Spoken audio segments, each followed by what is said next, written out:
오미크론 변이를 두고 누구도 경험해 본 적이 없는 바이러스의 확산세 이런 표현 썼는데요.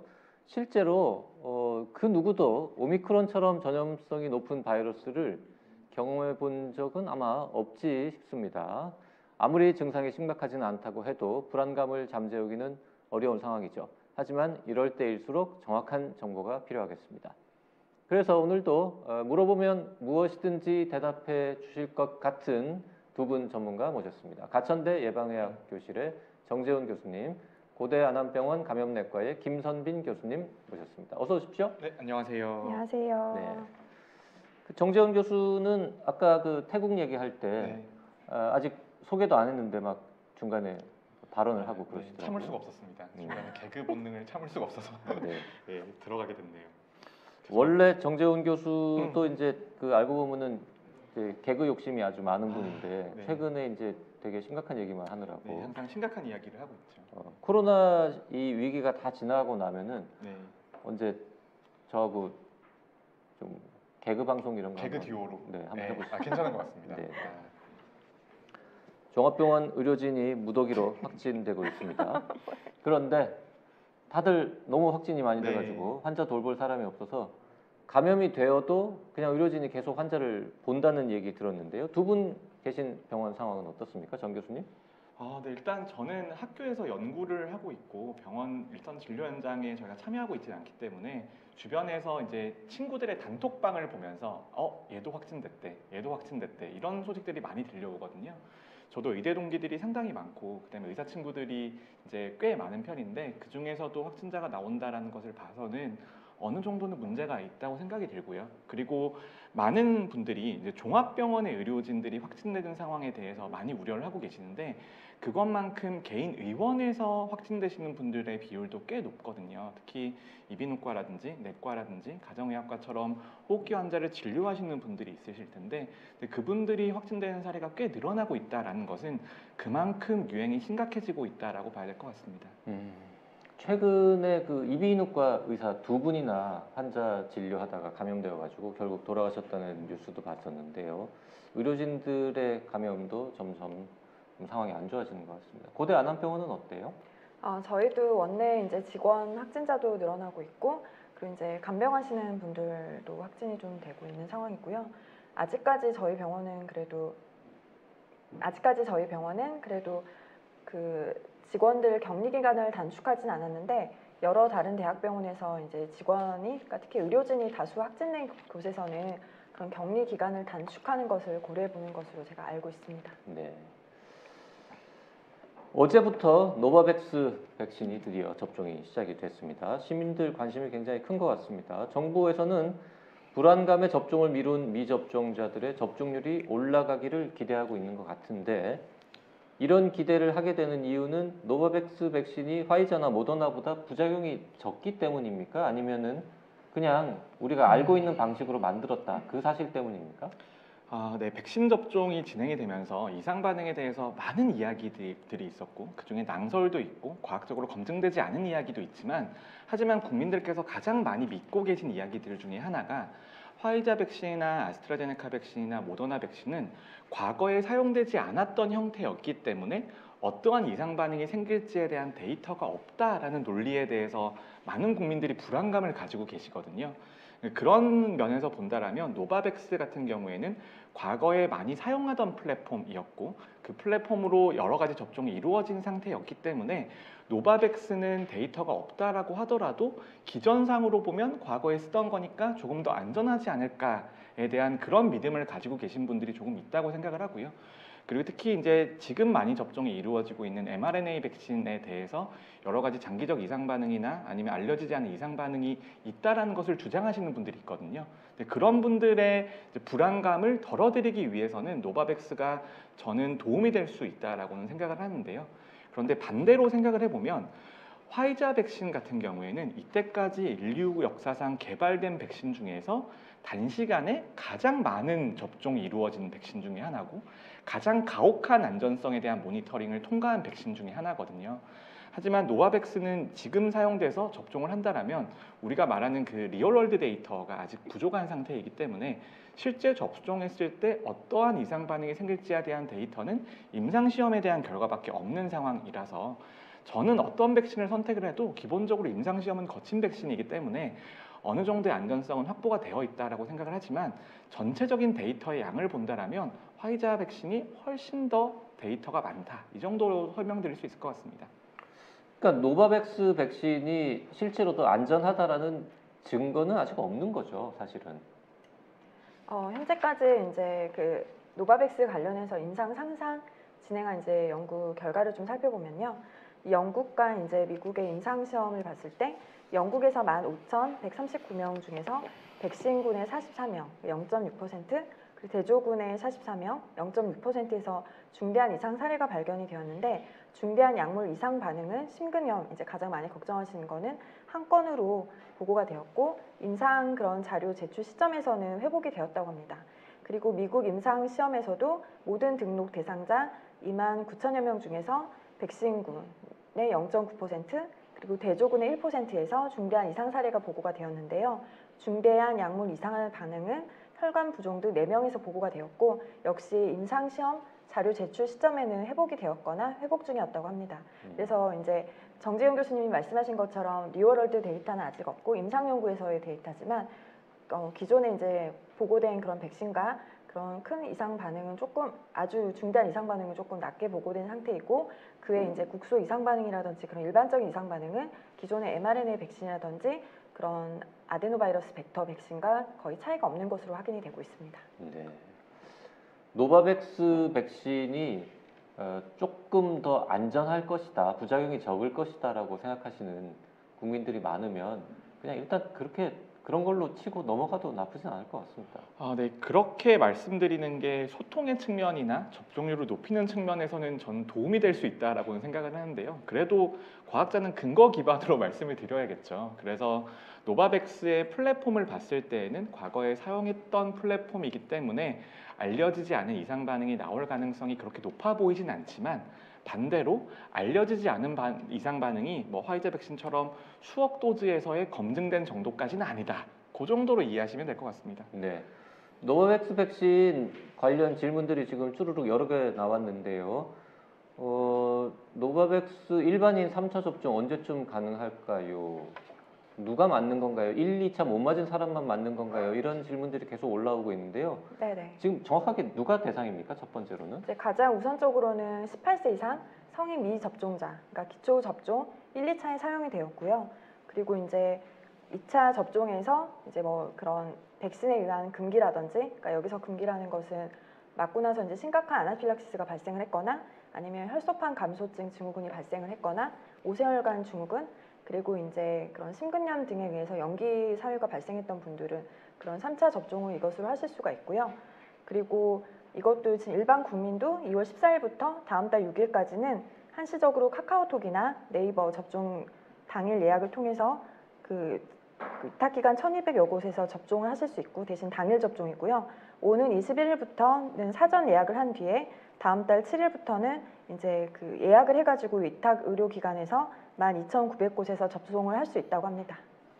자, 2차까지 이제 다른 거 맞은 네. 사람이 교차 접종으로 노바백스를 신청하거나 이런 거는 언제부터 가능해지죠? 아직까지 이제 부스터를 노바백스로 진행한 것들에 대해서는 전문가의 자문이 완전히 끝난 단계는 아니고요.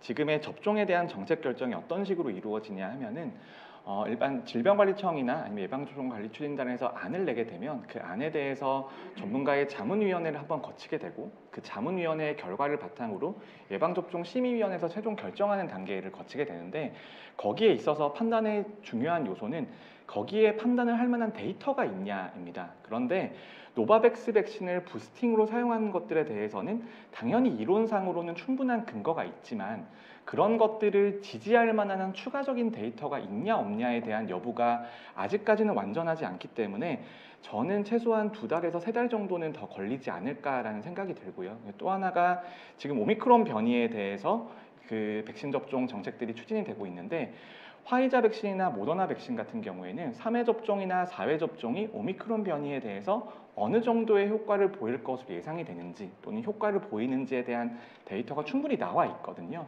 하지만 노바백스 백신에 대해서는 변이가 이루어지고 있는 상황에서 그 변이에 대해서 어느 정도 효과를 보일지에 대한 효과에 대한 리얼월드 데이터도 아직까지는 많지 않은 상태이기 때문에 과감하게 앞으로 나아가기는 매우 어려운 상태입니다. 하지만 이 백신의 임상 3상 시험 결과를 보거나 아니면 기전상으로 봐서 충분히 사용이 가능할 거라는 생각은 가지고 있고요.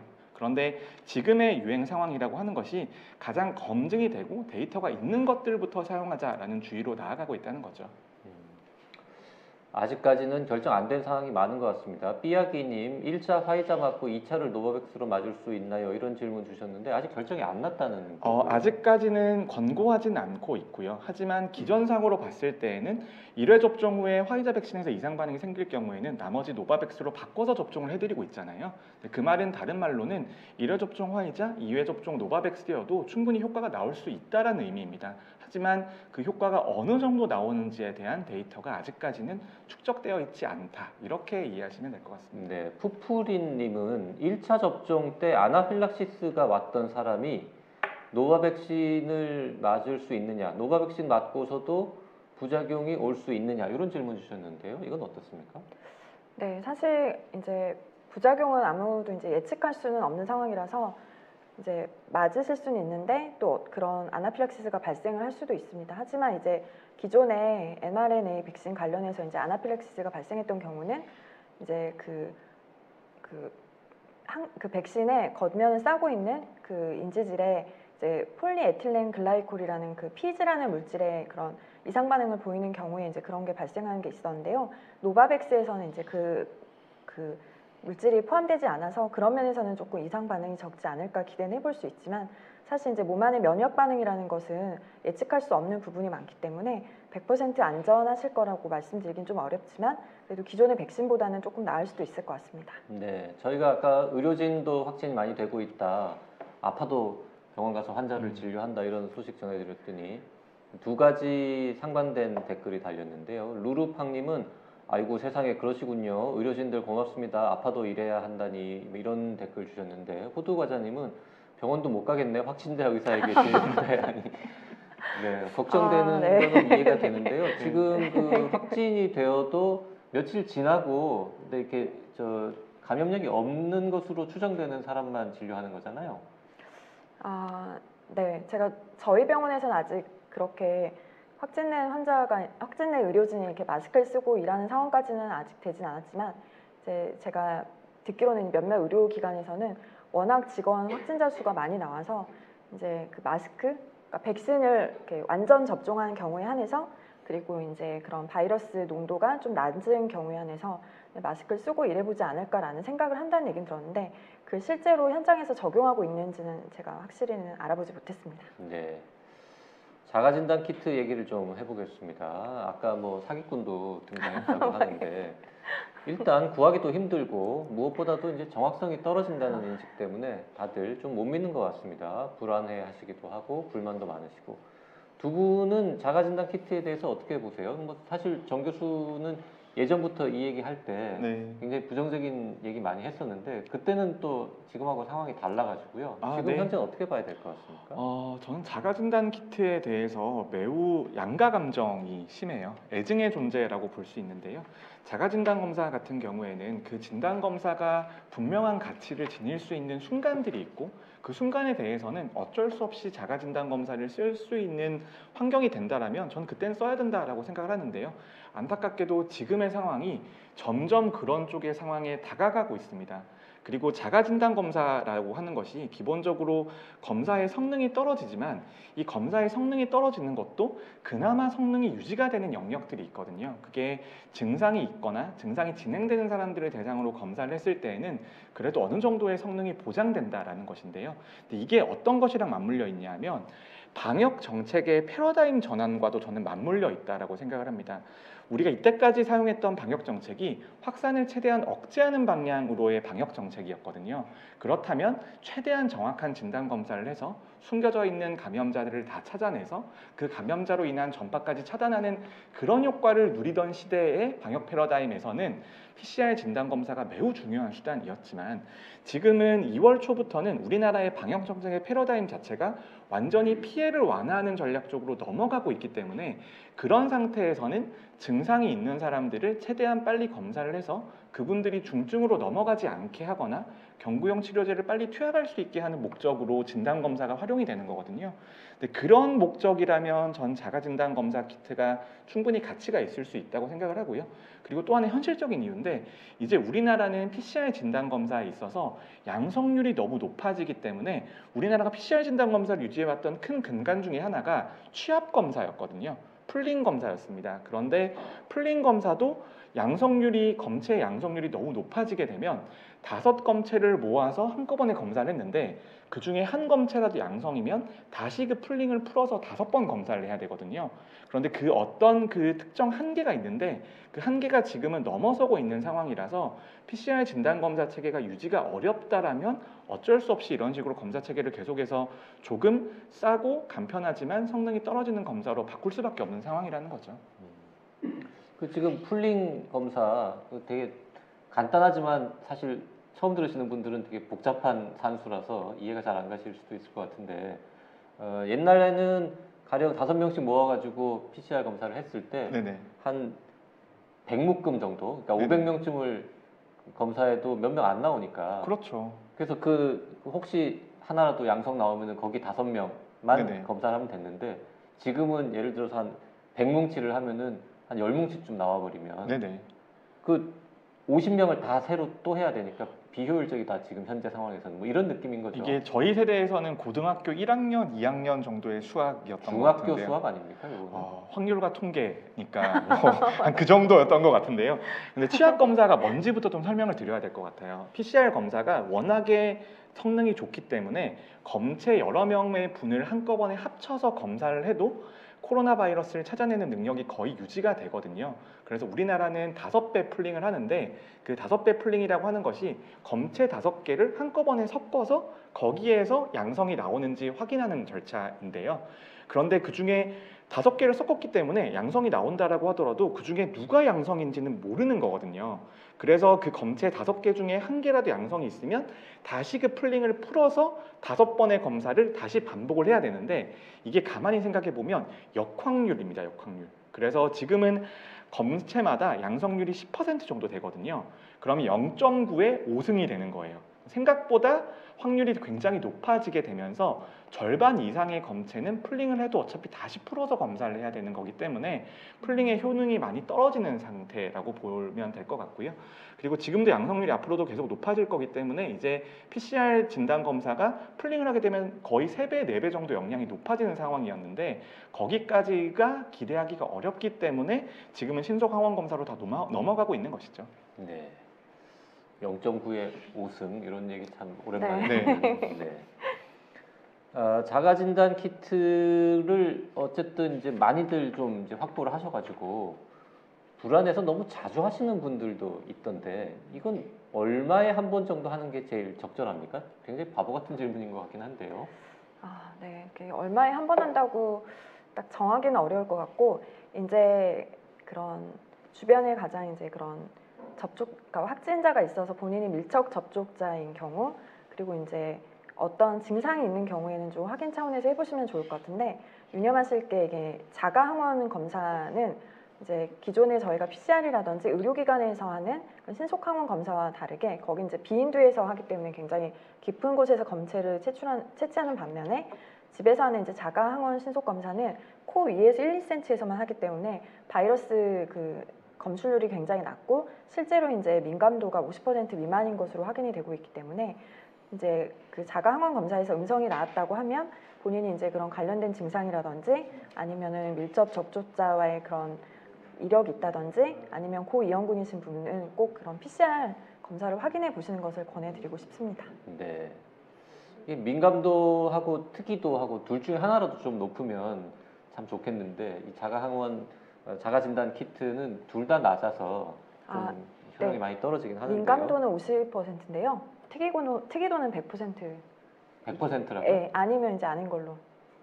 아니 그거 말고요. 그러니까 이 자가 진단 검사에서 키트에서 양성이 나왔는데도 PCR 해보면 또 음성인 경우도 아, 네네. 아, 있다고 네, 하니까. 이제 진단 검사의 민감도와 특이도라는 것이 사실 고정된 값처럼 보이지만 고정된 값이 아니거든요. 그리고 어떠한 진단 검사라고 하더라도 100%에 가까운 성능이 나오기는 매우 어려운 상태입니다. 그리고 특히 이제 자가 진단 검사 키트 같은 경우에는 민감도랑 특이도 모두가 100%에서 조금 많이 떨어져 있거든요. 그렇기 때문에 위양성의 문제도 있고 위음성의 문제도 계속해서 발생하는 거죠. 자, 자가 진단 키트라는 용어가 있고 신속 항원 검사라는 용어가 있는데 요거 두 개가 혼용되면서 어떤 분들은 이게 똑같은 거라고 생각하시고 어떤 분들은 다르다라고 표현하는 분들도 있던데 정확하게 이거다 저거다 정확하게 좀 구별 좀 해주시죠. 제가 좀 정확하게 설명을 드리면요. 자가 진단 검사 키트와 전문가용 검사 키트가 있는 거고요. 전문가가 해주는 검사가 있고 자기가 스스로 할 수 있는 검사가 있는 검사의 종류가 다른 거고요. 그 다음에 신속 항원 검사와 아니면 신속 항체 검사, PCR 검사라고 하는 것은 검사의 방법입니다. 그래서 신속 항원 검사이지만 그게 전문가용 키트일 수도 있는 거고 그 다음에 자가 진단 검사 키트용일 수도 있는 건데 자가 진단 검사라고 해서 대부분은 이제는 신속 항원 검사를 사용을 하고 있지만 검사의 방법이 다를 수도 있는 거고요. 하지만 신속 항원 검사라고 해서도 전문가가 쓸 수도 있는 거고 자기가 직접 할 수 있는 거라서 이 자가 진단 키트라고 하는 것은 스스로 할 수 있다. 그리고 스스로의 검사 결과를 리포트할 수 있다. 이런 의미로 받아들이시는 게 제일 좋을 것 같습니다.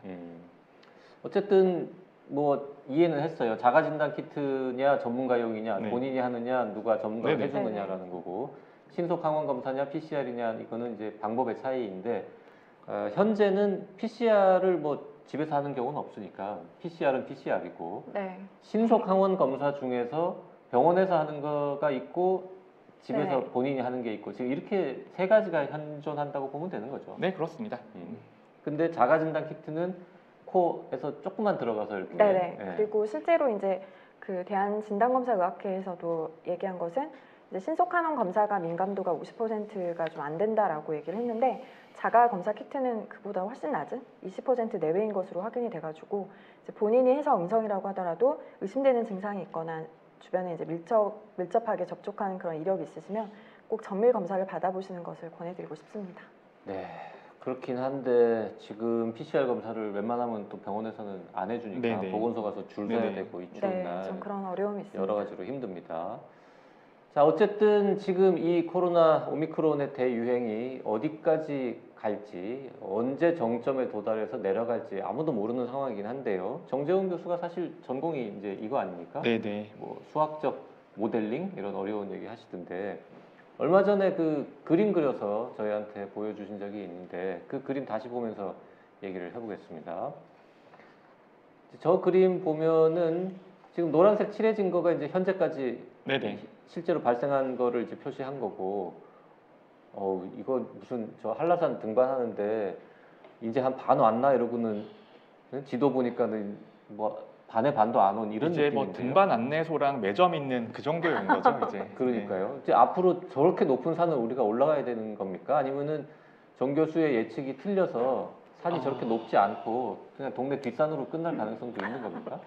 그런데 이제 감염이라고 하는 것을 바라보는 관점이 이제 김선빈 교수님처럼 임상적으로 환자를 바라보는 관점이 있고, 하지만 반대로 감염이라고 하는 것이 수학적으로 보면은 매우 수학적인 모델을 잘 따라가는 경향들을 보이거든요.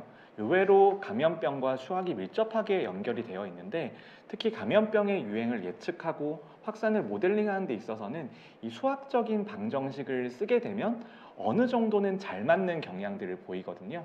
그걸 저희가 수학적 모델링 아니면은 뭐 SAIR 모델 이런 식으로 저희가 이야기를 많이 하는데 우리나라에서 감염병을 예측하는 여러 가지 팀들이 있습니다. 여러 가지 팀들이 있는데 대부분의 팀들은 이 수리과학적인 모델링 중에서도 SAIR 모형에 기반한 이런 예측들을 제공을 하고 있습니다. 지금 나가고 있는 그래프 같은 경우에도 이제 저희 팀에서 항상 이제 예측들을 진행을 하고 있는데요.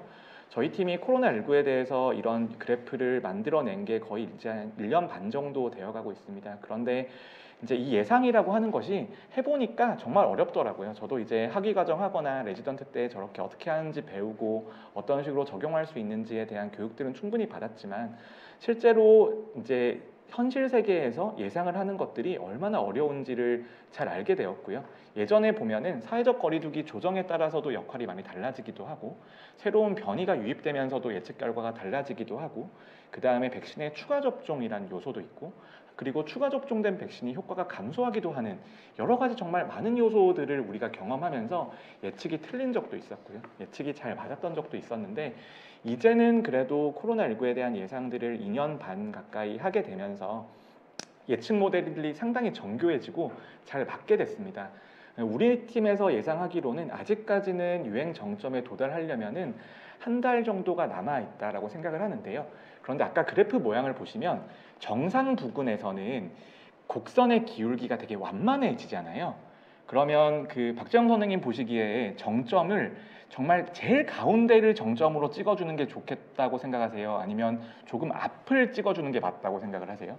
아니 정점이라는 말 자체는 무조건 꼭대기 제일 높은 데를 찍어야 되는 거 아닙니까? 네, 그렇죠. 정점이라는 거는 항상 제일 높은 데를 찍어야 되는데 그런데 실질적으로 보면 저 그래프에서도 3월 초반과 중반과 후반이 정점에 도달해 있지만 숫자 차이를 보면 숫자가 그렇게 차이가 안 나거든요. 그럼 그 상황에서 어디를 정점이라고 말해주고 정책적인 판단을 어디서부터 해야 되는지는 조금 다른 요소들이 있고 사실상 저 그래프는 3월 첫째 주 정도에는 거의 정점에 도달해 있는 그래프라고 봐야 됩니다. 그렇다면 우리가 3월 첫째 주 정도가 되면 이미 20만 명 정도 가까이 돌아가면서 거의 곡선의 정상에 가까이 온 상태이거든요. 그때부터는 정점이라고 판단을 해도 저는 큰 문제가 없다라고 생각을 하고요. 하지만 수학적으로 정확하게 정점이라고 말하면 뭐 한 3월 중순 정도가 되겠죠. 네네.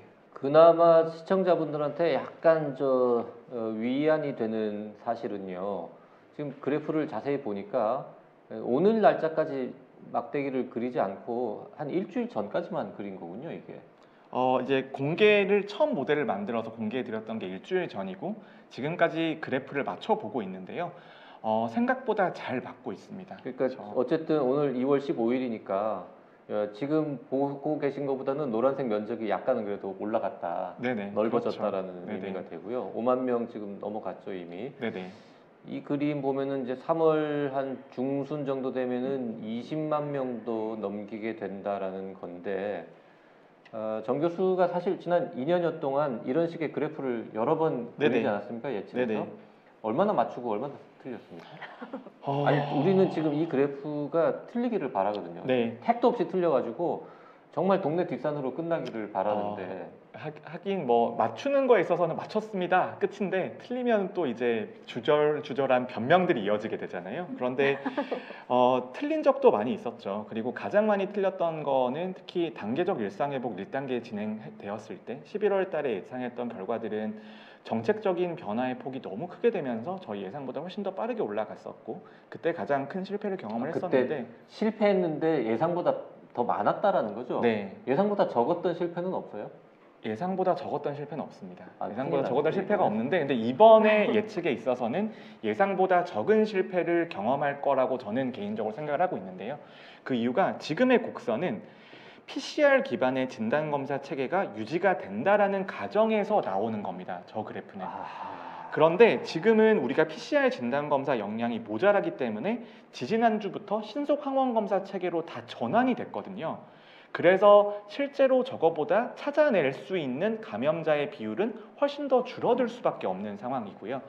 지금 우리가 집계하는 것은 신속 항원 검사를 기반으로 집계하는 거기 때문에 정점에서는 20만 명에 턱없이 모자랄 가능성이 있습니다. 그때 되면 진단 검사 체계가 이 정도의 효율도 못 보여줄 거거든요. 지금 정 교수가 저 그래프는 틀릴 가능성이 많다라고 네네. 얘기하셨는데 그 말씀을 듣고 많은 시청자분들은 그러면 높이가 낮아져서 다행이 아닌가, 좋은 소식인가 보다라고 들으셨을 텐데 지금 좀 더 들어보니까 아닙니다. 검사를 다 안 해가지고 못 네. 찾을 뿐이지 통계에 잡히는 것보다는 더 많을 것이다. 그래서 실제로 정부 통계는 저 높이보다 낮을지 모르지만 숨어있는 환자까지 포함하면은 저게 결국 자기 예상이 맞을 거라고 지금 얘기한 거잖아요. 네. 그러면. 네. 그런데 슬플 지금 것이군요. 그런 증거들이 조금 있는데요. 조금 설명을 드리면 지금 60세 이상은 PCR 진단 검사를 받으실 수 있으시죠. 그 아래 연령대는 PCR 진단 검사를 못 받으시거든요. 그런데 지지난주부터 보면 60세 이상에서 확진되는 사람들의 비율이 예상보다 더 급격하게 증가하고 있거든요. 그 말은 60세 미만에서 사용하고 있는 진단검사법에 비해서 60세 이상에서 사용하는 진단검사법의 성능이 더 높기 때문에 확진자가 더 많이 나오고 있다라고 봐야 될 수도 있는 거거든요.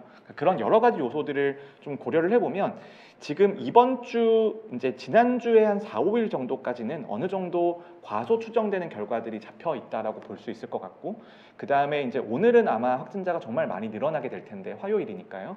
그런데 오늘 결과와 내일 결과까지 합쳐서 본다라면 지금 저 정도의 곡선을 그대로 따라가고 있다라고 볼 수 있을 것 같습니다.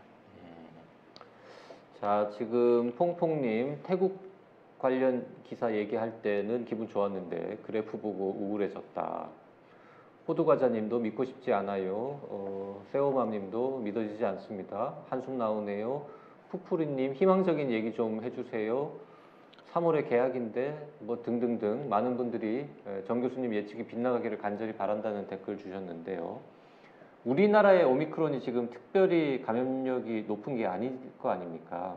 그런데 외국에서는 지금 계속 마스크 벗고 뭐 그냥 일상으로 돌아간다 이런 얘기를 많이 하고 있고, 우리나라에서도 지금 QR코드 뭐 체크 이제 안 하겠다는 등 여러 가지로 이제 좀 푼다 이런 얘기 한단 말이에요. 그러면 이게 어떻게 되는 거예요? 모순되는 겁니까? 아니면 어쩔 수 없는 겁니까? 뭐 아니면은 그래야 하는 겁니까? 바람직한 겁니까? 지금 2주 사이에 여러 방역 정책의 변화들이 있었고, 그리고 길게 보면 3주 정도 사이에 정말 많은 방역 정책의 변화들이 있었는데요. 저도 방송에서 설명을 드리면서 저도 전날에 뭐가 바뀌었고 오늘에 뭐가 다시 돌아갔는지에 대해서 헷갈릴 정도로 정말 많은 변화들이 있었는데, 저는 여기에서의 큰 포인트는 뭐냐면 아까 말씀드렸지만 방역 정책의 패러다임 자체가 이제는 확산세를 억누르는 방향에서의 작용은 거의 하지 않고 확산세는 인정한 상태에서 피해를 덜 받자라는 쪽으로 넘어가고 있다는 것이라고 보거든요. 그렇다면 지금의 정책 중에서 확산 억제를 위해서 적용되었던 조치들, 그리고 지금은 현실적으로 불가능한 조치인데 그냥 남아 있으면서 국민들을 되게 불편해하는 조치들이 있단 말이에요. 근데 그런 것들은 이제 전 정리가 필요하다고 보고요. 그럼에도 불구하고 아직까지 효과가 너무나 좋은 정책들, 그 다음에 의미가 남아있는 정책들은 그대로 남겨둬야 되는 건데, 그 중에 하나가 뭐 실내에서의 마스크 착용 같은 것들, 그 다음에 방역 패스의 일부 적용 같은 것들, 그런 것들은 저는 충분히 가치가 있다고 생각합니다. 자, 두 분 전문가가 무슨 공직자도 아니고 어디 뭐 학회 회장님이나 이런 분들도 아니니까 그냥 개인 전문가 차원에서 현재 취해지고 있는 여러 조치들 없애야 된다, 좀 더 지속해야 된다, 짧게 좀 답변을 한번 들어보도록 하겠습니다. 그 9시까지 영업 제한하는 거는 어떻게 생각하세요? 제가 되게 소심한 성격이라서 제가 아니 교수님이 뭐 주장한다고 그게 뭐 정책에 바로 반영되는 건 아니니까. 정책에 반영되는 게 아니고 제가 나오는 그런 방송을 제가 댓글을 다 보거든요. 근데 거기 되게 험악하게 욕하시는 분들도 많아서 말씀드리기가 좀 그런데,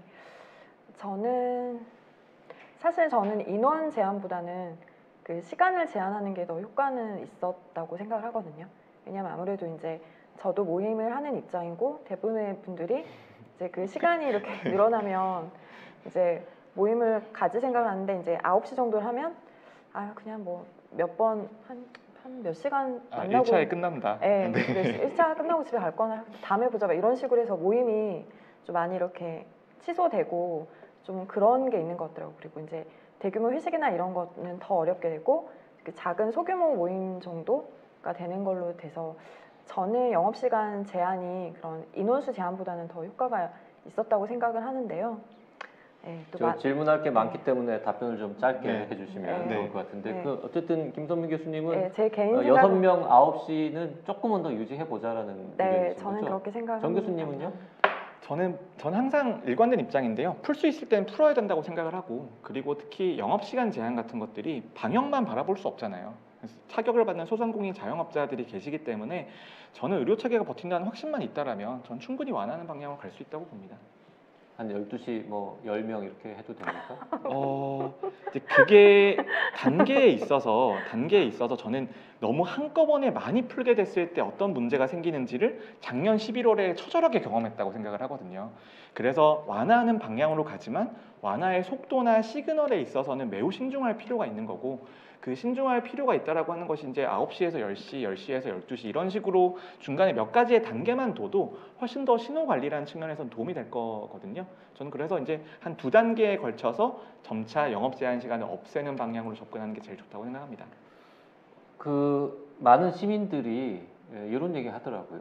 아니 지금 이렇게 많이 퍼졌고 이 확진자 추적도 사실상 안 하고 그 다음에 확진되어도 뭐 집에서 이렇게 며칠 격리해 있다가 셀프 재택 치료하다가 나오고 심지어 격리 기간 끝나면은 양성이어도 그냥 격리가 해제되는데 외국에서 들어오는 사람들, 네네. 해외 출장 갔다 온 사람들은 PCR이 음성인데도 왜 격리냐? 그것도 풀어야 하는 거 아니냐라는 얘기 하던데 두 분 의견은 어떻습니까? 네, 저는 동의합니다. 그러니까 그런 부분들이 정책의 일관성이 없다라고 느껴질 수 있는 부분이고, 그리고 어느 정도는 통일이 필요한 부분이라고 생각을 하는데요. 정 교수님은 지금 해외 입국자 14일 자가격리는 이제 풀 때가 됐다. 네. 요거 아마 내일 아침에 기사 나갈 것 같습니다. 네, 그럴 수는 있겠죠. 그런데 저는 기본적으로 모든 방역 정책은 방역을 위해서 존재하는 건 아니라고 생각을 하거든요. 언젠가는 완화하고 푸는 방향으로 접근하는 게 옳지만, 그게 특히 이제 해외에서 오미크론 변이 다음 변이가 유행을 하고, 그리고 그런 변이들이 심각하게 유행을 한다라면 당연히 거기에 대해서는 어느 정도 대응 정책을 만들어야 될 필요가 있습니다. 그런데 지금은 이미 우리나라에서 유행하고 있는 것들도 이미 BA2도 들어와서 다 유행을 하고 있는데, 추가적으로 유입을 막는다라고 하더라도 얻을 수 있는 실익이 어디냐에 대해서는 저는 그게 크지 않다고 생각하거든요.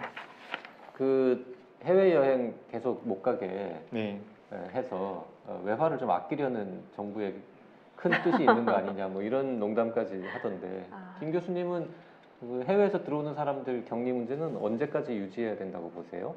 저도 이제 그분의 이제 백신 그런 완전 접종서가 확인이 되고, 그리고 이제 PCR 검사에도 음성이 되면 그렇게 2주까지 격리할 필요는 저도 없을 거라고 생각을 하고, 실제로 이제 그 많은 외국에 계신 그런 이제 뭐 한국에 오셔야 되는 그런 분들도 그런 자가 격리 기간 때문에 오는 것을 굉장히 좀 부담스러워 하시더라고요. 그래서 그러고 제가 듣기로는 아직 그 우리나라 외환 보유고는 건강하다고 합니다. 제가 얼마 전에 기재부에 있는 미 분께 들었는데 김상민 교수님 이런 말씀하실 줄 전혀 몰랐는데. 네, 그래서 아마 달러를 아끼려고 못 나가게 하는 건 아닌 것 같습니다. 기재부에 계신 분하고도 커뮤니케이션 하시는 분인가 봐요. 네네. 좀 제가 여쭤봤습니다. 좀. 지금 시청자분들 몇 분이 교수님들 괴롭히지 말라고 그렇게 민감한 질문하면 안 된다. 뭐 거의 낚였다 이런 얘기. 네, 방송 사고 날 뻔했다. 뭐 이런 얘기 쭉 나왔는데요. 해외여행 맘 놓고 가는 날이 언제 올까? 사실 그 결혼 준비하시는 분들은 해외여행 갔다 와서 네네. 자가격리 날짜만 좀 줄여줘도 네네. 훨씬 좋아하실 것 같긴 한데요. 네. 우리나라 국적자는 PCR 음성이면은 그냥 들여보내주고 외국인들은 격리시키고 이렇게 해도 할 수 없잖아요. PC 이슈라든지 뭐 이런 것 때문에 똑같이 해야 되는 네, 거잖아요. 그런 그거는. 것들은 조금 어려운 것 같고요. 그렇다고 해서 국적자이냐 아니냐에 따라서 감염 여부가 달라지는 것은 아니잖아요. 그러니까요. 그래서 저는 그런 정책들은 맞지 않다고 생각을 하고, 그리고 특히 이제 해외 입국자에 있어서 가장 강력한 정책을 유지해 왔던 나라들 중에서도 우리의 근처에 있는 나라들이 대부분인데, 뭐 일본, 중국, 대만 이런 나라들이 입국 제한에 있어서 가장 강경한 정책을 폈던 나라들이거든요. 근데 그런 나라들도 이제는 슬슬 나라의 문을 열고 있습니다. 그런 것들을 보면 입국 제한이나 아니면 입국에 있어서의 방역 조치에 있어서는 특히 접종 완료자에 대해서는 좀 과감한 정도의 완화까지도 당분간 바라볼 수 있다고 생각합니다. 지금 호두과자님도 말씀하셨는데 이제 처음에 14일이었다가 지금 7일로 줄어든 네네. 상태인데 조금 더 줄여도 된다. 아니면 뭐 아예 PCR 음성이면은 격리 의무를 그냥 지우지 않아도 안 되겠느냐라는 그런 네네. 말씀이셨고요. 어떤 분이 김선빈 교수님 저렇게 괴롭히면은 다시 출연 안 하면 어떡하려고 그러냐고 댓글 주셨는데요. 이분 저 멘탈이 강하시기 때문에 또 나오실 겁니다. 감사합니다. 이렇게 신경 네. 써주셔서. 어쨌든 정재훈 교수가 그린 저 모델 뭐 실제보다 환자가 덜 찾아지고 말고 뭐 어쩌고 뭘 떠나서 정부 통계라도 저 한라산 높이 되어 있는 저거보다는 조금 낮았으면 하는 소망을 가져보고요.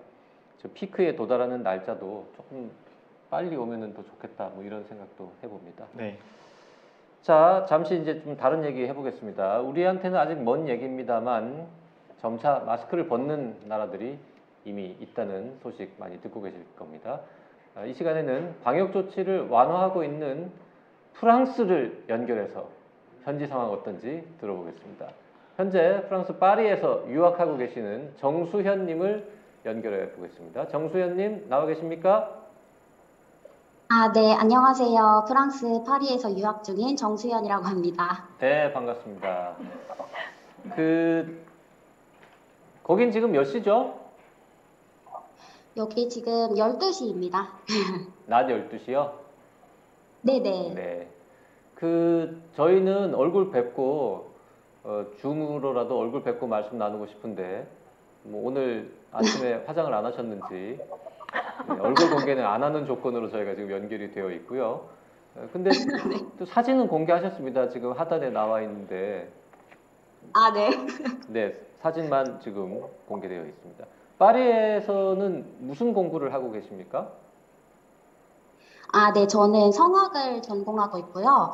2020년 10월부터 생활 중인데, 중간에 한국에 들어왔다가 이제 오미크론 때문에 다시 나오는 일정을 다소 미뤘고, 지난주 월요일에 다시 파리에 도착을 했습니다. 2020년 10월에 처음 가셨다고요? 그러면은 네네. 그때도 이미 코로나가 한창 네, 우리를 괴롭히고 있을 때였군요. 네, 맞습니다. 네. 코로나 와중에 외국 나가시는 거 쉬운 결정이 아니었을 것 같은데 출국하는 과정에서는 뭐 큰 어려움 없었습니까? 저는 오히려 코로나 사태 때문에 유학을 좀 더 쉽게 결정한 편인데요. 저희가 실기 수업이 중요한 과인데, 처음에 코로나 터지고 나서 대학원 수업들이 전부 다 온라인으로 바뀌어서 되게 당황스럽고 시간이 아깝다는 생각이 많이 들었었어요. 지금은 온라인 레슨이 익숙해지긴 했는데, 당시에만 해도 실기 수업을 어떻게 비대면으로 온라인으로 하지? 라고 느껴질 정도로 생소했거든요. 네, 그래서 어디든 뭐 다 비대면 수업이라면 외국 유학 경력도 쌓고 외국 생활을 경험해보자 싶어서 뭐 가족들이 걱정이 많긴 했는데 다 사람 사는 곳이라 생각해서 네, 그렇게 결정하게 되었습니다. 처음 출국하실 때는 그럼 백신 접종 이전 아닙니까? 백신 접종 이전이었고요. 프랑스에 있을 때 백신을 맞기 시작했는데 저는 프랑스에 있었어서 1차, 2차 백신도 한국에 있던 친구들보다 훨씬 빨리 맞았어요. 아, 그렇군요. 네. 네. 성악 전공이시고 파리에 계신 지 지금 한 1년 반밖에 안 됐으니까 불어를 그렇게 잘하거나 그러진 않겠네요. 아, 네. 아주 잘하진 않고요. 우리 리스닝은 많이 늘었는데 아직 스피킹이 어렵습니다. 지금 여기는 한국은 저녁이고 거기는 대낮인데요. 이럴 때는 봉주후라고 해야 됩니까? 봉수화라고 해야 됩니까? 네, 봉주 하시면 됩니다. 우리 시간으로요. 아, 한국 시간으로는 봉수화 하시면 됩니다. 네, 아니 거기는 이제 대낮이니까 봉주 네. 마드모아젤 뭐 이런 거 해야 되는지 싶어가지고. 아, 네, merci beaucoup. 네. 코로나 19 코비드 19 프랑스에서는 뭐라고 읽어요? 코비드 19 아니 코로나나 코비드 19를 코비드 뭐라고? 코로나를 뭐 프랑스 발음으로 읽으면 그냥 코호나 이렇게 하는데 저 코로나라고 많이 안 하고 그냥 코비드라고 하는 것 같습니다. 아, 그냥 코비드라고 보통 하고요. 그럼 코비드 네. 19는 뭐죠? 디스네프 이렇게 읽습니까 그냥? 좀 아시나 보시네요. 불어 공부를. 나 1부터 20까지만 셀 줄 압니다. 네, 죄송합니다. 네. 방역 조치를 완화하는 국가들 중에 이제 프랑스가 있어서 저희가 오늘 연결을 했는데 최근 나온 네. 방역 완화 조치들 뭐가 있는지 좀 잠깐 설명해 주시겠습니까? 기사 보니까 2월 28일부터 그 백신 패스를 검사하는 공공장소에서는 마스크 착용 의무가 폐지된다고 하더라고요. 그리고 그렇지만 대중교통이나 이제 백신 패스를 보여주지 않아도 들어갈 수 있는 실내에서는 계속 마스크 써야 하고, 그리고 지난 2일부터는 실외에서는 마스크 쓰지 않아도 된다고 아예 규정 완화가 된 걸로 알고 있어요. 실외에서는 안 써도 된다. 네. 잠깐 네, 지난 2일. 네네. 정재훈 교수는 누군지 아세요? 파리에 계신 분도? 아, 네, 오늘 그 앞에 방송하시는 것 같습니다. 아, 네. 원래 모르시는군요. 아, 네. 아직 해외는 안 아직 알려진 외국까지는 것 좀. 네. 아, 죄송합니다. 아니, 죄송할 게 없는 게 저분은 원래 유명한 사람이 아닌데 지금 코로나가 터져가지고 TV에 많이 나오고 있을 뿐이고요. 네. 우리나라도 실외에서 마스크 벗는 조치는 언제쯤 가능할까요? 잠깐. 매우 어려운 이야기일 것 같은데요. 저는 그래도 유행 정점이 지나는 순간부터는 해볼 수 있지 않을까라는 생각은 들고요. 그리고 이제 단계적 일상회복 작년 11월 달에서도 한 3단계나 4단계 정도까지 도달하면 실외에서도 마스크 착용 의무를 해제하자라는 이야기들이 있었거든요. 저는 그래도 한 3월 중순이나 3월 말 정도가 되면 실외에서 벗는 문제에 대해서는 조금 논의가 진전되지 않을까. 그 정도 예상을 해봅니다. 실외에서 마스크를 벗으려고 해도 일단 현재의 그 피크는 좀 지나가야 될 것이다라는 말씀인 거죠. 마스크 착용이 지금은 가장 비용 효과적인 정책 중에 하나고요. 그리고 실외라고 하는 것들이 기준을 어떻게 잡냐에 따라서 이게 왜 실외야? 이게 왜 실내야? 이런 상황들이 생길 수밖에 없거든요. 그래서 전 정점이 지날 때까지는 마스크 착용 의무가 계속 있을 거라고 생각을 하고요. 하지만 실외부터는 저는 점차 마스크 착용 의무는 줄여도 된다고 생각합니다. 네. 퐁퐁님이 에펠탑이라도 좀 보여야지 이 진짜 파리를 연결한 건지 잘 모르겠다 이런 댓글을 주셨는데 퐁퐁님 같은 분들이 있을까봐 안 그래도 저희가가 아니라 정수현님께서 이 파리 사진을 몇 장 준비를 하셨습니다. 최근에 찍은 사진들을 몇 장 보여주신다고 했는데요. 코로나 요즘 이 프랑스 파리 거리 모습이 어떤지 네, 분위기가 어떻게 달라졌는지 좀 보겠습니다. 지금 이게 최근에 찍은 사진이겠죠? 아, 네, 어제 찍은 사진입니다. 어제요. 네. 지금 잘 안 보이긴 하는데 거리에서 다니는 분들은 마스크를 안 쓰고 있는 것 같습니다. 네, 맞습니다. 실외에서 잘 안 쓰는 것 같습니다.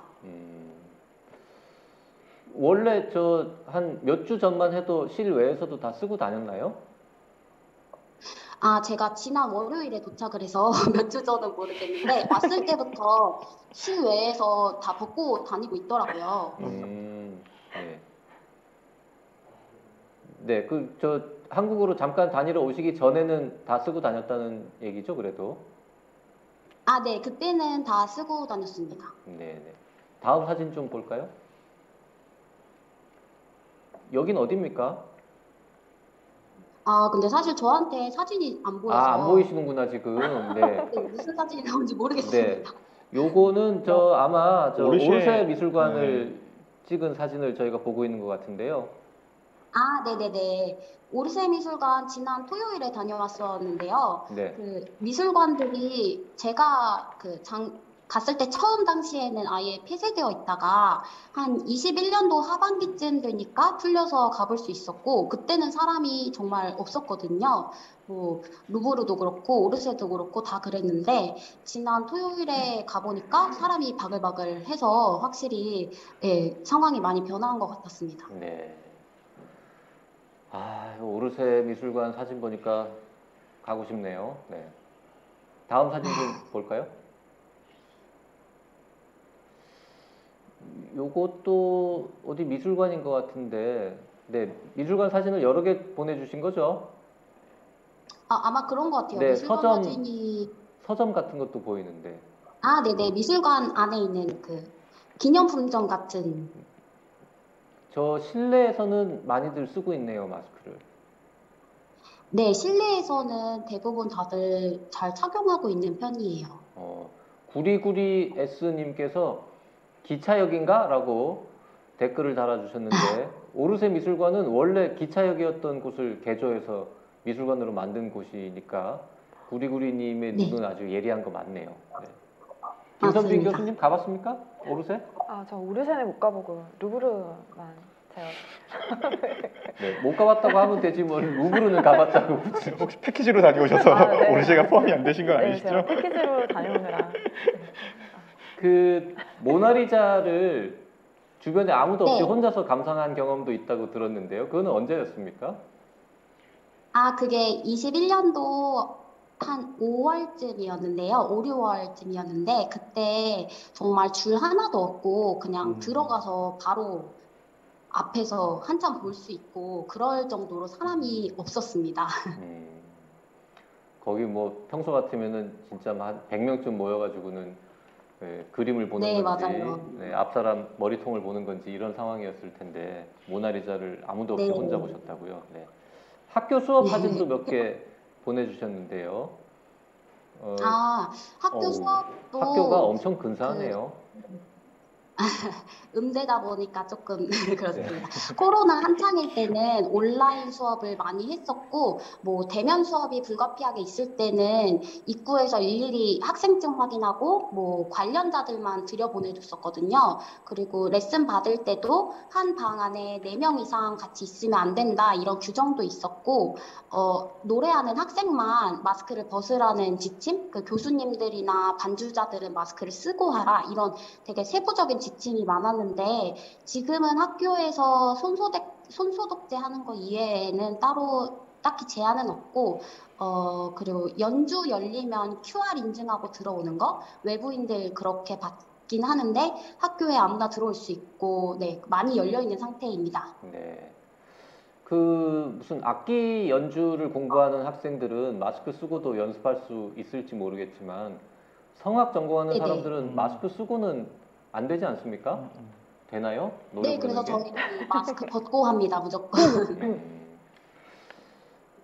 타지에서 그 혹시 코로나에 걸리면 어떡하지? 뭐 특히 이제 그 머무시는 동안에 우리보다 훨씬 상황이 나쁜 시기가 더 많았으니까 걱정도 많이 되셨을 네. 것 같은데 뭐 외교부나 이런 데서 대사관이나 이런 데서 뭐 좀 보내주고 이렇게 하세요 뭐 이런 게 있었습니까?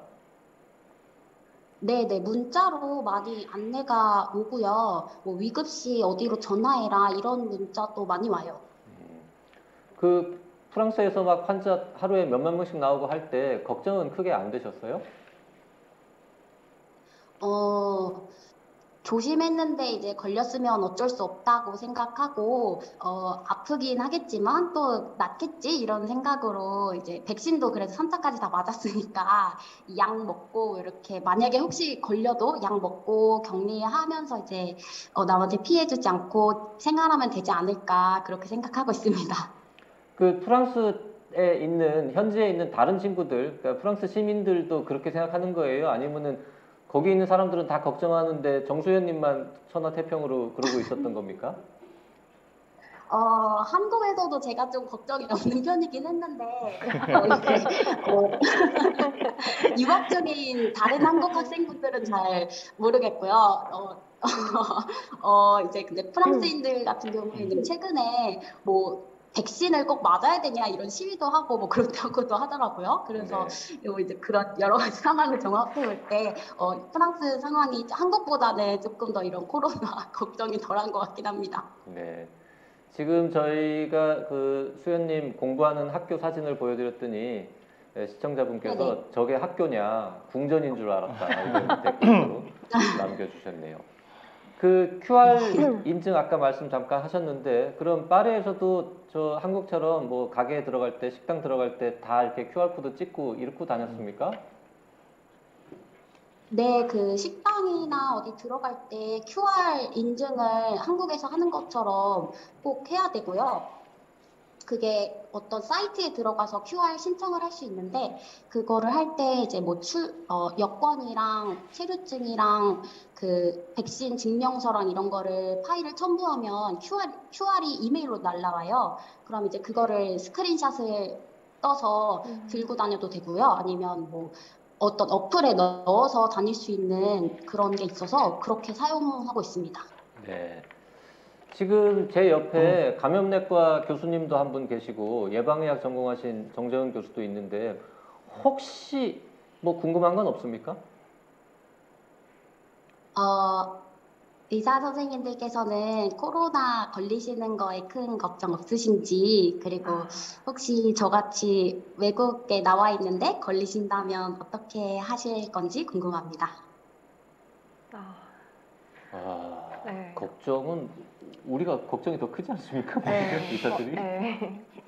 네, 항상 걱정하고 있고, 사실 저도 언제쯤 걸리게 될까 그런 생각을 좀 하고 있거든요. 아무래도 이제 보는 환자분들이 그런 중증 코로나 그런 환자뿐만 아니라 또 호흡기 증상, 이제 원인을 찾지 못한 호흡기 증상이나 발열로 오시는 분들을 이제 주로 보고 있기 때문에 저도 이제 그 오미크론 이 강을 건너려면 한 번은 걸리겠구나라는 생각을 늘 하고 있습니다. 네. 네.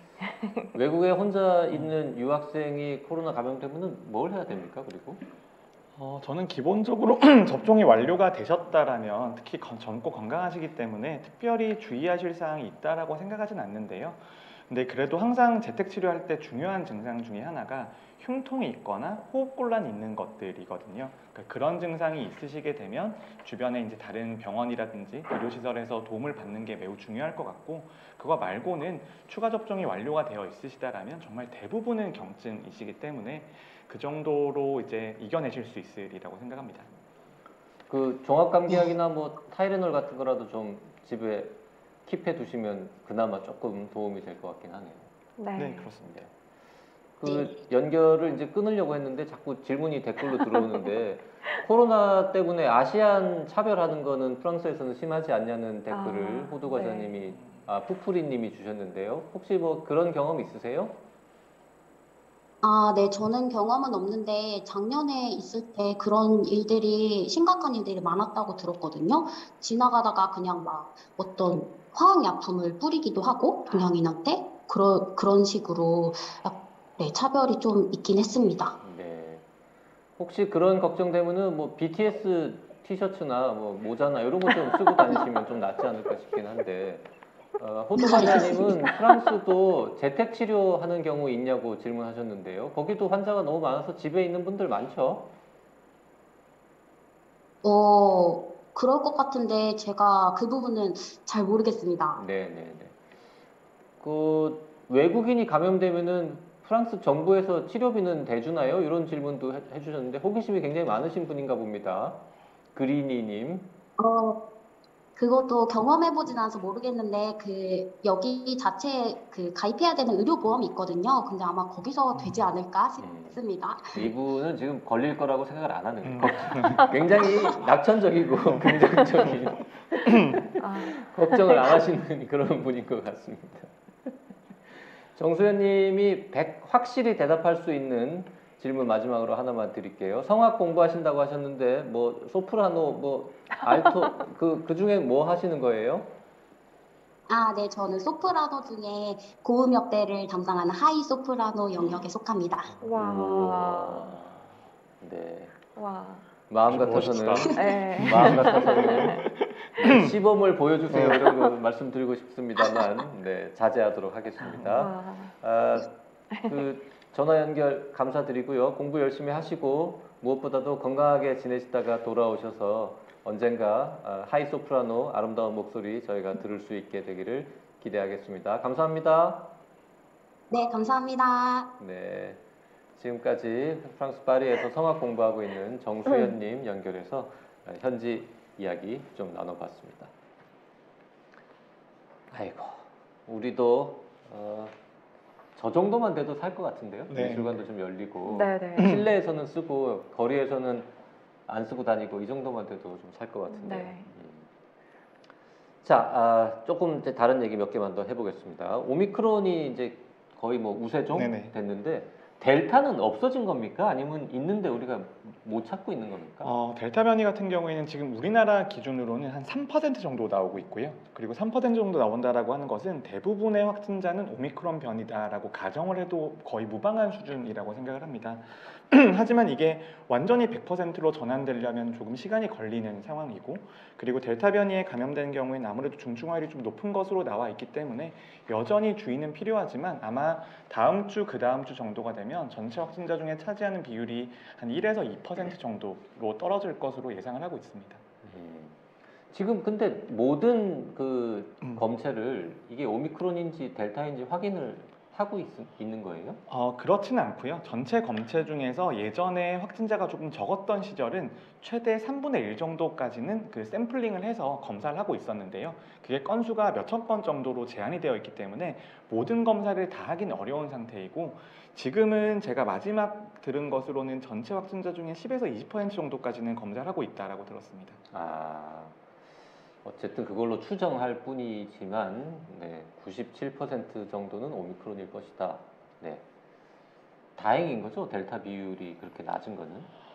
다행이라기보다는 그렇게 변이가 차지하는 비율이 늘어났기 때문에 지금 정도의 확진자가 나왔다라고 보는 게 맞을 것 같습니다. 어쨌거나 오미크론 변이가 그만큼 전파 능력이 매우 높다라는 뜻이겠죠. 네. 자, 그리고 재택 치료 관련해가지고 많은 분들이 집안 소독 뭐 이런 거 궁금해하는데요. 지난주에 엄중식 교수님 나오셨을 때 2시간 이상 환기를 해라 이런 표현을 쓰셨거든요. 그래서 저희들이 막 아니 이 한겨울에 어떻게 2시간을 환기를 하냐. 그러니까요. 2시간에 한 번씩 환기를 하라는 네. 것도 아니고 2시간을 문을 열어놓으라 그래서 그건 불가능하다 얘기했었는데, 그리고 엄 교수님은 소독제로 주방 청소를 해라 뭐 이런 얘기도 했는데, 그것도 아니 뭐 물건에 이렇게 묻어 있는 거는 아니라고 들었는데 꼭 해야 되냐 이러고 듣는 분들이 약간 엄 교수님한테 좀 딴지를 걸었었는데요. 네. 엄 교수님이 이 방송 안 보실 거거든요. 그러니까 엄 교수님의 이 주장에 구애받지 마시고 두 분이 좀 조언을 하신다면. 엄 교수님이 저희 병원 상담님이신데 사실 이 다 옳은 말씀 해주셨고요. 저는 이렇게 하는 게 가장 좋다고 생각을 합니다. 네, 원칙적인 원칙적인 제 입장이고요. 근데 조금 저는 이제 이게 임상 교수님, 특히 의료 관련 감염 관리를 하시는 분들이 하실 수 있는 정말 원론적인 표현이라고 생각을 하는데, 저는 조금 현실적으로 생각을 하면 첫 번째로는 가급적이면 혼자 격리하시고 가족들이 다른 곳에서 잠깐 지내는 게 제일 좋은 방법이 아닐까라고 생각을 하고요. 그 다음에 두 번째로는 이렇게 가족 사이에서 확진이 될 경우에는 대부분의 가족들도 다 같이 확진되는 경우들이 많으시거든요. 그래서 그런 경우들을 고려를 하면 일단 어쨌거나 물리적인 공간을 분리할 수 있는 게 가장 중요할 것 같고요. 집에서 화장실이나 아니면 방 같은 것들을 따로 쓸 수 있으면 가급적이면 물리적인 공간 자체를 철저하게 분리하고 환기하는 게 제일 도움이 될 것 같습니다. 김선민 교수님 뭐 추가하고 싶은 말씀은?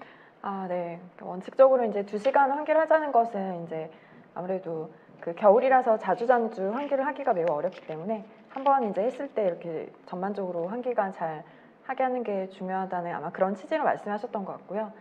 저는 이제 너무 추우니까, 또 오늘은 굉장히 춥더라고요. 내일은 또 영하 10도까지 내려간다고 해서 한 30분 정도 또 열어두고 그다음 좀 이렇게 닫아놓고 그걸 좀 이렇게 자주 30분 간격으로 하는 걸 좀 추천을 드리고, 이제 교수님께서 이제 소독제를 써서 이제 청소를 하자고 말씀하신 거는 이제 그 비말이지만 바이러스가 이제 이런 딱딱한 선반이나 이런 데 놓였을 경우에는 굉장히 오랜 시간 그게 남아 있을 수가 있기 때문에 그런 측면에서 이제 환경 소독을 잘 해야 한다고 말씀하신 것 같습니다. 김선민 교수님도 이제 같은 감염내과 분야의 선배님이라서 조심하시는 것 같긴 한데, 저는 그래도 30분으로 30분으로 타요. 4분의 1이나 줄이셨는데요, 지금. 30분으로 타협하게. 근데 이제 집에 있는 주방은 예를 들어서 내가 확진이 됐다. 네네. 그래서 바이러스를 내뿜고 네네. 있다. 그러면 거기 있는 그 주방을 닦아도 내몸에서 또 나올 거 아니에요. 그게 그러니까요. 무슨 의미가 있나? 언제까지 닦아야 되는가? 언제까지 반복적으로 이걸 할 것인가? 그런 네. 저 의문이 드는데 엄 교수님한테 직접 여쭤보지 못해가지고 제가 지금 안 계실 때 이렇게 지금 뒤에서 다른 얘기를 하고 있는데요. 네, 알겠습니다. 원칙적으로는 하여튼 그렇다. 네, 소독하는 것도 좋다. 마스크를 잘 쓰시고 근데 이제. 가만히 보면 임상 교수님들도 그렇고 저희도 그렇고 나도 스스로 못 지킬 이야기들을 되게 많이 하는 것 같아요. 네, 되게 어려운 임상빈 일이죠. 교수님도 실제로 겨울에는 아마 하루에 자기 집은 10분도 환기를 안 하지 않을까 싶은데. 아니요, 저희 집은 진짜 저희 어머니가 되게 환기를 엄청 좀 잘 하셔가지고 하신다. 저- 2시간 정도. 저희 2시간 한 30분씩 해서 하루에 한 4번 하시는 것 같고 그리고 예, 예, 아, 방마다 공기청정기를 다 가동을 네, 네, 하고 막. 알겠습니다. 네. 자, 그럼 이쯤에서 또 다른 화제로 좀 넘어가 보려는데요. 이 코로나 위험 요인이 4가지가 있다. 코로나에 감염되면 네. 안 좋은 게 열이 많이 날수록 안 좋다. 그리고 산소 포화도가 떨어지면 안 좋은 거다. 그리고 심장에 손상이 있는 분이나 당뇨병 환자들은 특히 안 좋다. 뭐 이런 소문 이런 게 있던데 이게 다 사실입니까? 아, 네, 맞습니다. 이제 고위험군에 가장 이제 직접적인 영향이고 여기에 이제 포함해서 기존에 이제 그런 호흡기 질환을 기저질환으로 가지고 계신 분 그리고 이제 고령층의 환자들이 가장 고위험군에 속해 있습니다.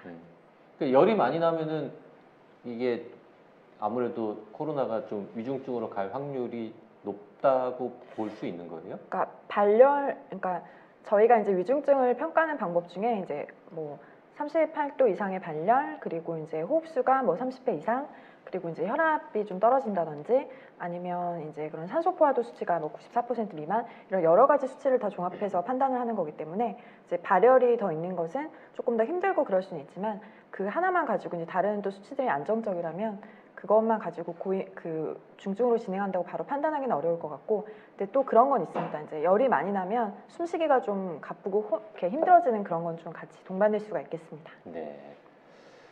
자, 요즘 이제 재택 치료하는 분들 많아지고 있는데 그분들께 산소 포화도가 중요하다. 네네. 산소 포화도 측정기를 집에 갖다 놓고 좀 검사를 가끔 해봐라. 이런 얘기들을 많이 하는데 사실 대부분의 국민들이 산소 포화도 측정기를 한 번도 써본 적 없으실 테고 집에도 별로 없으셨을 텐데요. 이게 최근에 살 수가 없습니다.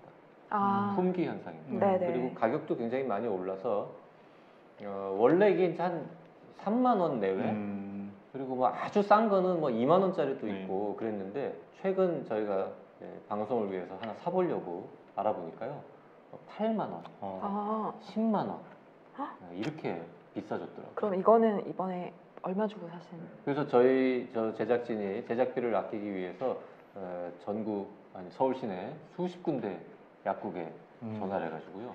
네, 2대 목동병원 근처에 있는 어느 양심적인 약국에서 5만 원에 팔아가지고 하나 사왔어요. 5만 원에. 네. 그래서 오늘 산소 포화도 측정과 관련된 이야기를 좀 네. 나눠보면서 실습? 네네. 뭔가 시연. 시연 네. 이런 것도 시연을 좀 해보려고 하는데요. 네. 일단 산소 포화도라는 거는 뭡니까? 이제 산소 포화도라는 거는 이제 저희 생물 시간에 배워서 아시겠지만 적혈구 안에 있는 이제 헤모글로빈이 산소를 이렇게 안고서 이렇게 운반을 하는 그런 기능인데요. 이제 우리 몸에 있는 전체 헤모글로빈 중에서 산소와 결합되어 있는 헤모글로빈의 이제 비율을 백분율로 표시를 한 것입니다. 저희가 이제 그 병원에서 쓰고 있는 산소 이제 포화도 기계는 이제 맥박 산소 계측기라고 해가지고 이제 제가 오늘 이렇게 저희 병동에서 빌려가지고 왔는데 이렇게 하나 사놓으셨더라고요.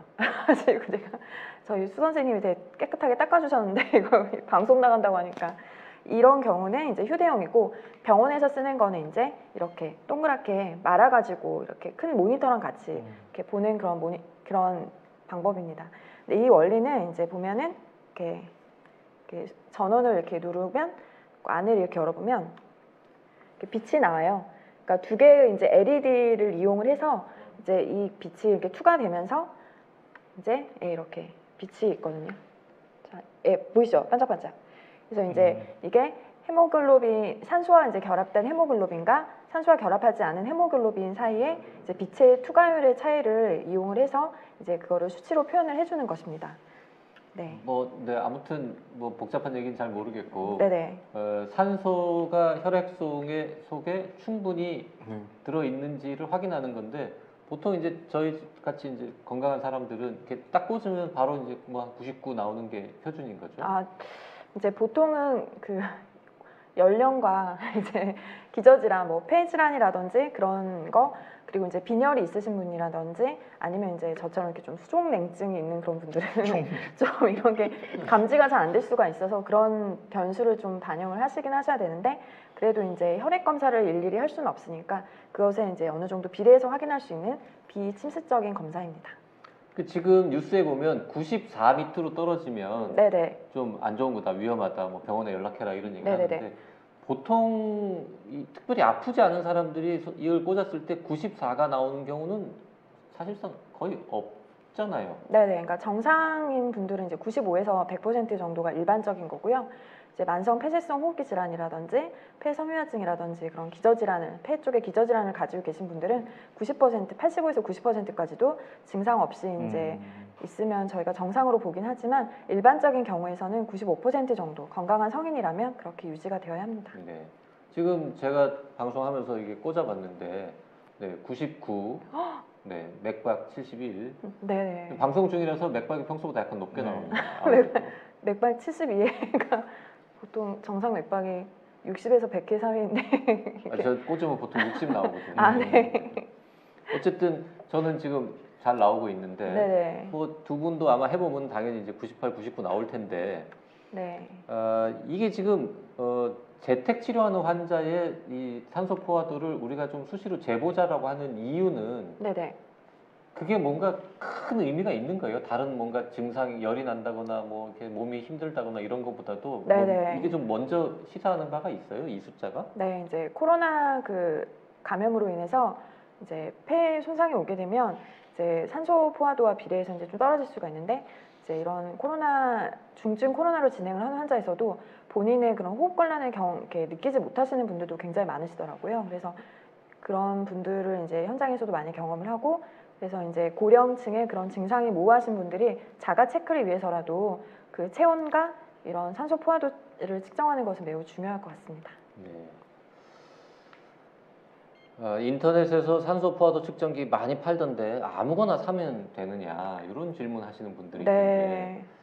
되게 뭐 네. 이건 되게 간단한 기계라서 크게 불량이 있거나 하지는 않죠. 네, 그렇지 않을. 불량이 있다기보다는 이제 의료기기 인증을 통과한 인증받은 제품들을 사시는 게 가장 안전한 방법이고요. 인증받은 제품만 판매되고 있는 거 아닙니까? 아, 그렇지 않습니다. 이게 이런 그래요? 쿠팡이나 뭐 이런 몇몇 사이트에 들어가면 그 많은 수입되는 제품들이 있거든요. 근데 거기에 있어서도 완전히 걸러내는 게 매우 어렵다라고 하더라고요. 시각처 입장에서도. 우리 그래서 네, 그런 것들이 중요한 제작진이 것 같습니다. 약국 아니라고 의료기기 업체에서 판다고. 네. 약국에서는 잘 안 판다고 지금. 네. 그리고 근데 네. 아까 목동이는 약국에서 사셨다고. 제가 잘못 말했다고 지금 제작진이 연락 왔어요. 의료기기 업체에서 아, 사오더라고요. 목동에는 의료기기. 네. 그리고 지금 이제 저희가 시연을 좀 본격적으로 해볼 텐데 네. 일단 뭐 올바른 사용법 이런 게 있습니까? 그냥 꽂으면 되는 거 아니에요? 아, 지난주 마스크 시연에 이어서 오늘 또 산소 포화도 시연을 한번 해볼 텐데. 네, 이게 이제 중요한 거는 물기가 있으면 안 됩니다. 그리고 물기가 있으면 안 네, 된다고요? 물기가 네. 있으면 안 됩니다. 그리고 이게 이제 빛을 투과한다고 말씀드렸기 때문에 이렇게 매니큐어가 있는 손가락도 하면 안 됩니다. 그래서 매니큐어가 있는 손가락은 그 빛의 투과도가 반사가 낮게 돼가지고 좀 낮게 나올 수가 있거든요. 이 5손가락 중에 아무거나 넣어도 되는 거죠? 주로 이제 검지 손가락을 넣으시면 제일 좋습니다. 검지 손가락. 엄지도 안 발가락 되나요? 넣어도 나오긴 합니까? 그러니까 저 병원에서는 발가락도 쓰거든요. 이제 예, 병원에서는 이제 손톱, 발톱, 귓볼, 아기들은 발끝도 이렇게 다 씁니다. 하지만 이제 제일 간편하게 쓰시기에는 이제 그리고 이런 휴대용은 발가락이 좀 들어가기 좀 작게 생긴 것 같아요. 네. 저희는 병원에서 이렇게 많은 거라서 발톱을 쓰기도 하지만 그리고 요 기계에 손가락을 요렇게 넣는 거, 요렇게 넣는 거하고 이렇게 넣는 거하고가 달라요? 네, 제일 중요한 것은 이렇게 빛이 있는데요. 이게 아까 말씀드린 대로 이제 빛이 이게 모세혈관을 통과하는 거라서 빛이 보이는 쪽에 손톱이 이렇게 들어가게 해야 됩니다. 반대로 하면 안 돼요. 그리고 이제 제가 지금 이걸 재고 있거든요. 그러면 이게 이제 맥박이랑 같이 하기 때문에 옆에 맥박 이렇게 수치가 올라가는 게 보이고 지금 재고 있습니다. 한 5초 정도 걸리거든요. 빛이 나오는 곳에다가 손톱을 네네. 넣어야 된다고요? 네, 손톱을 넣습니다. 난 아까 거꾸로 쟀는데도 잘 나오던데요? 그건 아마 잘못 드시는 게 아닐까. 네, 그래서 지금 열심히 재고 있고 저는 이제 97% 그리고 이제 맥박수가 78회로 이렇게 나왔습니다. 이제 이렇게 보시면 이렇게 위에 산소 포화도하고 밑에 맥박수를 같이 측정을 해주고요. 그리고 이제 중요한 건 제가 들고 보여드리려고 들고 했는데 재고선 이렇게 움직이시면 안 돼요. 그냥 예, 가만히 있는 자세로 있어야지 네네. 정확하게 잴 수가 있습니다. 그리고 이제 이게 낮게 나온다고 너무 좌절하지 마시고 손이 또 너무 차가우면 잘 이렇게 탐지가 안 될 수가 있기 때문에 조금 따뜻하게 한 후에 재시는 것도 좋고 그리고 제가 이제 또 말씀드리고 싶은 게 이거를 또 사기가 지금 대란이라서 그리고 워낙 불량품도 많아가지고 혹시 이제 스마트워치 쓰시는 분들도 많이 계실 것 같아요. 그래서 저희 또 자랑스러운 S전자의 이제 은하계 와치 있잖아요. 아니면 또 사과 와치 이런 거를 통해서 또 이렇게 측정을 할 수가 있고 정재훈 교수님께서 그 네, 은하계 와치 들고 왔습니다. 가져오셨거든요. 은하수 아닙니까? 은하수? 은하계라고 해도 됩니까? 은하계, 은하계.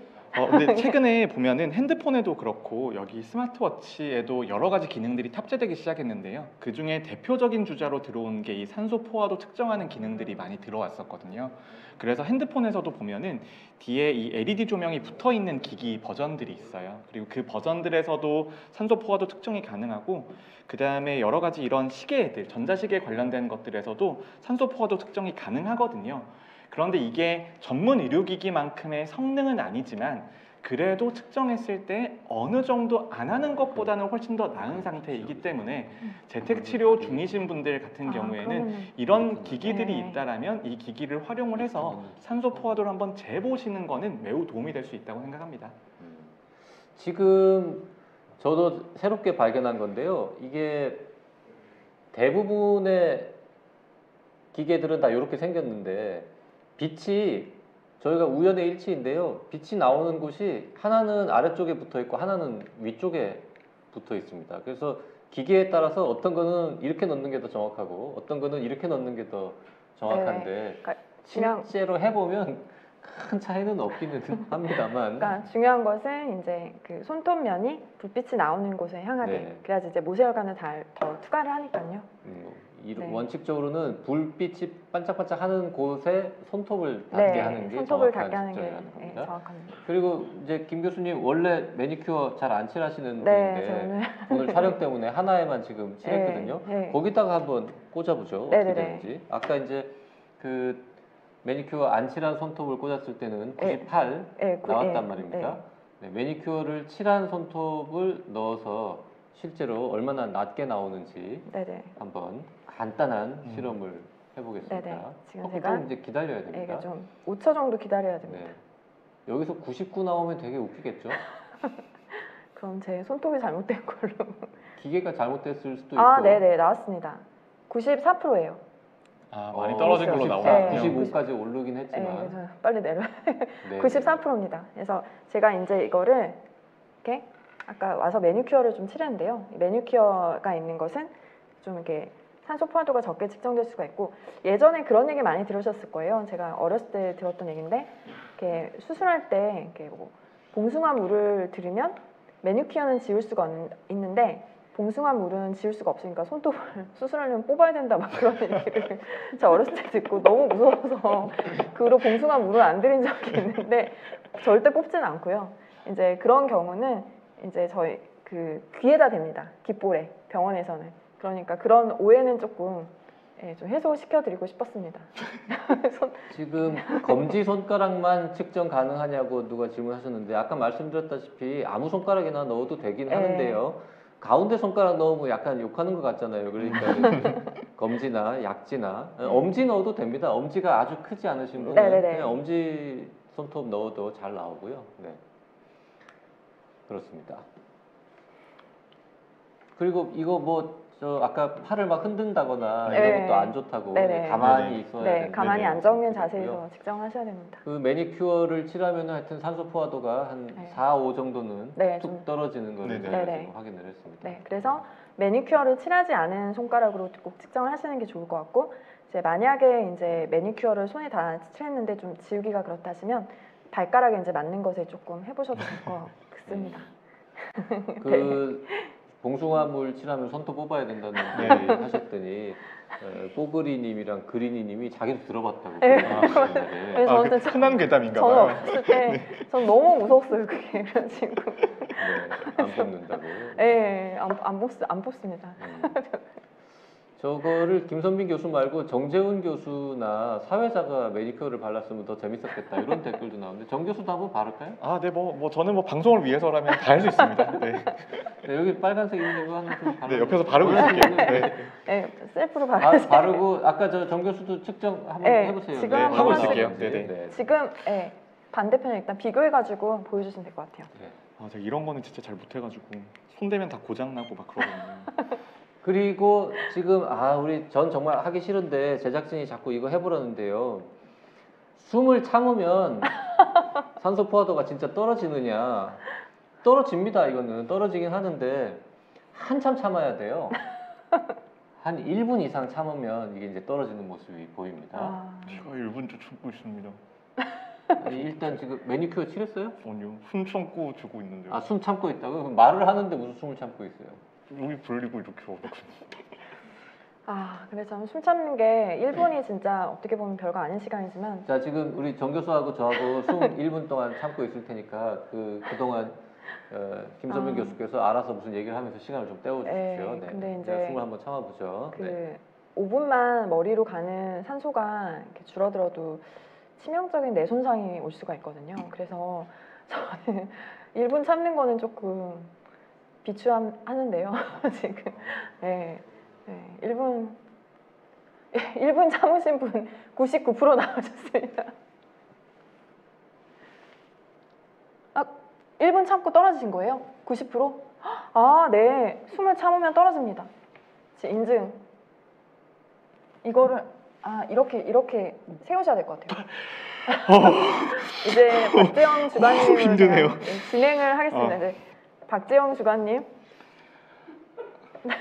박정아님도 이제 숨을 참고 박재영 계신데. 주관님 더 숨 참으시면 안 될 것 숨 같아요. 차. 이미 지금 80 몇 프로 가고 있어서 대단하신데요. 숨 그만 정말. 참으셔도 될 것 같습니다.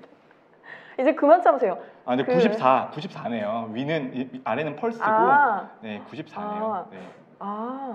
아직 좀 더 참으셔도 될 것 같은데. 제가 진짜 오늘 많은 것을 하고 가네요. 제가 네, 1분 참으니까 90까지 떨어지네요. 네네. 네네. 저도 한 92까지는 떨어지네요. 네, 그렇기 역시 때문에, 네. 기계가 정확한 것 같습니다. 저희가 이제 이렇게 위험한 시연을 대신 해드렸으니까 집에서 이제 또 혼자 해보신다고 또 이렇게 숨 참는 거는 하지 않으셔도 될 것 같습니다. 저희가 94 정도 나오면은 위험하니까 네네. 산소 포화도가 너무 낮다. 네네. 네, 저 병원에 빨리 연락해봐라 이런 상황인데 네네. 지금 제가 99 나오던 사람인데 숨을 한 40초, 50초만 안 쉬니까 94로 바로. 네네. 네네. 그러니까 94라는 거는 멀쩡한 사람을 한 1분 동안 숨 못 쉬게 한 그 정도의 상태라는 거니까 그렇죠. 네네네. 네네. 되게 위험한 거죠. 네네. 네. 그리고 이제 저희가 산소 포화도를 되게 중요시하는 이유가요. 산소가 이제 그 조직과 많은 그런 세포, 장기에 다 그런 영양분을 공급을 하잖아요. 그렇기 때문에 산소 포화도가 떨어진다는 것은 그 조직으로 가는 산소가 떨어지고 마찬가지로 산소가 싣고 가는 그 영양분도 같이 떨어지기 때문에 조직 손상이 굉장히 급격하게 올 수가 있기 때문에 그런 면에서도 같이 좀 확인을 하시라는 그런 뜻입니다. 그리고 산소가 부족하면은 가장 먼저 영향을 받는 장기는 뇌입니다. 네. 네. 그래서 그래서 머리가 나빠질 수 있습니다. 숨 참기 이런 거는 안 하시는 게 네. 좋습니다. 네. 저희 지금 산소 포화도 측정기를 설명드리느라고 저희가 좀 어쩔 수 없이 한번 참아봤는데 네. 안 되고요. 자꾸 누가 질문하시는데 얼마나 떨어져야 신체에 무리가 가냐요. 지금 94만 돼도 무리가 가는 거니까요. 네, 맞습니다. 그리고 실제로 이제 저희가 그 산소 포화도가 이제 95% 이하라고 하면 저산소증 주의 상태, 그리고 90% 이하는 저산소증 상태, 그리고 80% 이하이면은 이제 매우 심한 저산소증 상태로 이렇게 평가를 하고 있습니다, 의학적으로. 그 중환자실에 있는 환자분 정도 되어야 네네. 이게 이제 90 밑으로 80몇 그렇죠. 이렇게 나오는 거거든요. 그러니까 맞습니다. 보통 웬만한 분들은 94 나오는 것도 쉽지 않습니다, 사실은. 네, 맞습니다.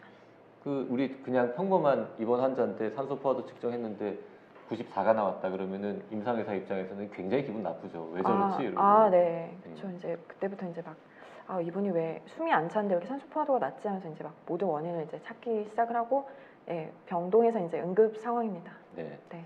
응급 상황 정도 되죠. 그리고 응급 상황입니다. 더 복잡한 막 아픈 검사들을 막 시행하는 이제 중인데. ABG라고 해서 하여튼 결론은 산소 포화도 측정은 이상한 짓 하면 안 된다, 장난하면 안 된다. 네네. 매니큐어 바르고 하시면 안 되고 방향도 맞추셔야 되고, 그리고 숨 참고 흔들고 이런 거 네. 하면 다 안 나온다는 거 알려드리기 위해서 저희가 약간 예능처럼 해봤습니다.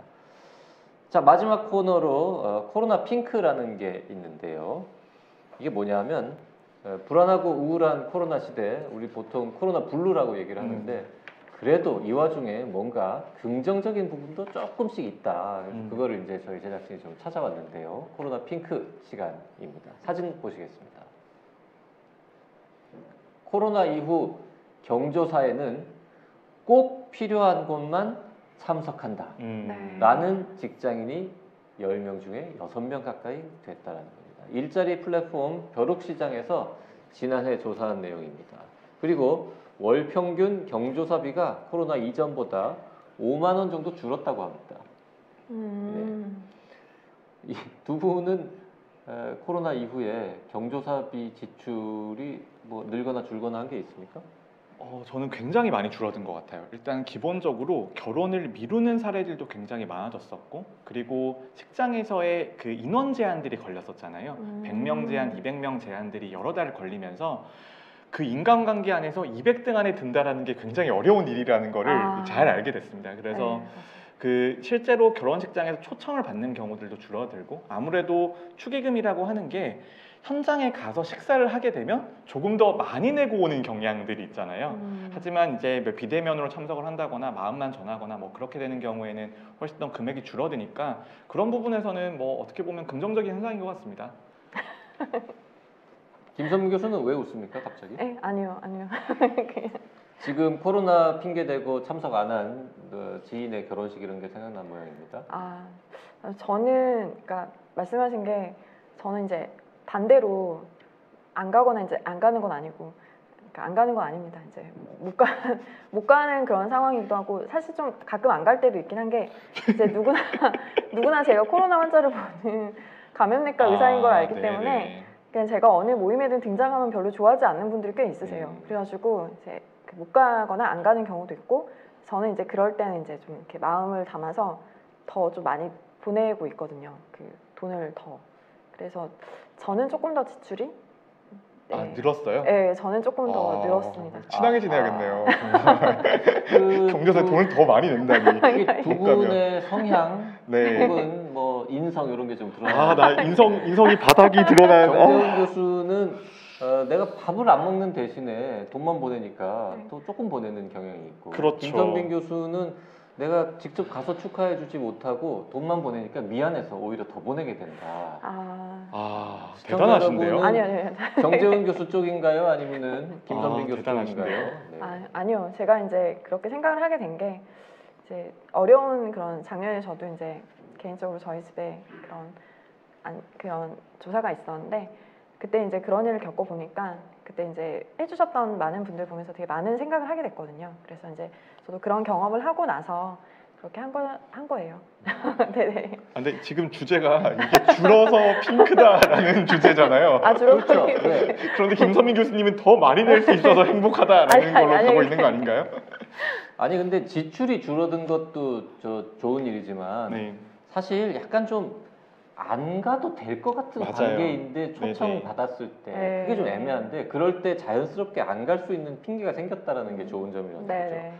실제로 왕래가 거의 없는 사이인데 갑자기 연락이 오는 경우, 또 너무 먼 지역에서 연락이 오는 경우에는 네, 맞습니다. 코로나라는 핑계를 대고 불참해도 되기 때문에 네네. 오히려 좋다라고 답변하신 분들이 많다는 네. 거죠. 네. 저희 제작진 중에 한 명은 이런 얘기 해줬습니다. 10년 동안 연락 없던 지인이 자기 결혼한다고 네, 맞아요. 초대를 해서 네. 가서 참석하고 봉투도 내고 왔는데 그 이후 7년 동안 다시 연락이 한 번도 안 온다는. 아, 정말요? 와, 너무 심한, 이건 좀. 일단 이런 걸 한번 해보면 인간관계 정리가 한번 되죠. 네, 맞아요. 그런 역할들이 네, 있습니다. 맞습니다. 그 정 교수님한테 질문 하나 할게요. 네, 보통 이제 우리 5만 원 내기에는 좀 가까운 사람이고 네네. 10만 원 내기에는 그렇게 가깝지는 않다 이런 느낌 들 때 네네. 정 교수님은 얼마 넣습니까? 아, 네. 아까 제가 좀 그 바닥을 보여가지고 저는 기준이 10, 20이에요. 그러면 10만 원 하기에는 조금 더 친한 네. 것 같고 20만 원 넣기에는 그렇게 가까운 것 같지는 않다. 그러면 얼마 넣습니까? 15만 원 넣습니까? 아, 아니요. 10만 원 넣습니다.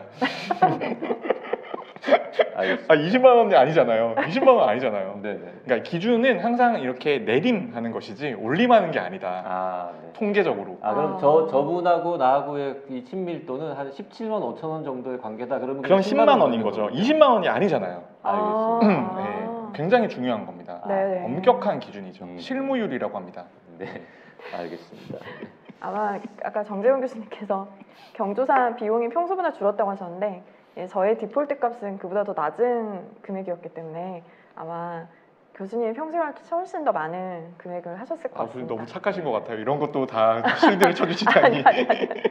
김선빈 교수가 재산은 더 많아 보이는데 네. 정재훈 교수가 부조금은 더 낸다는 거는 저분이 좀 허세가 있다는 뜻인 거죠. 그렇죠. 여기는 임상 교수님이고 저는 기초 교수잖아요. 월급에 그러니까 큰 허세라는 격차가 거죠. 있을 텐데. 허세. 아, 네, 반성하겠습니다. 네, 그래서 지나친- 내림 하잖아요. 지나친 허세는 네. 가정 가계에 좋지 않습니다. 네, 내림하겠습니다. 앞으로도. 아니 또 이야기가 이렇게 또 그런 식으로 또 진행. 정 교수님 계산법 아주 참신하다, 웃기다라는 댓글. 아니 20만 원은 아니잖아요. 등급이. 그렇게요. 네, 네, 그 동의하겠습니다. 등급이 올라갈 때는 그 기준을 충족해야지 위로 올라가는 거거든요. 예를 들어서 17만 5천 원에 머무르는 사람이 20만 네. 원까지 가려면 뭘 어떻게 해주면은 그게 또 가까워질 수 있습니까? 마일리지나 아니면 새로운 상품들. 자주 전화를 건다거나. 그렇죠. 뭐 일을 도와준다거나 뭐 과제를 준다거나 그 정도의 과제를 뭐 준다거나. 과제를 준다거나 뭐 아니면 뭐 큰 과자라도 도움을 준다. 주든지. 그렇죠. 네, 뭔가 있어요. 전화라도 자주 해줘야 등급이 올라갈 수 있습니다. 알겠습니다.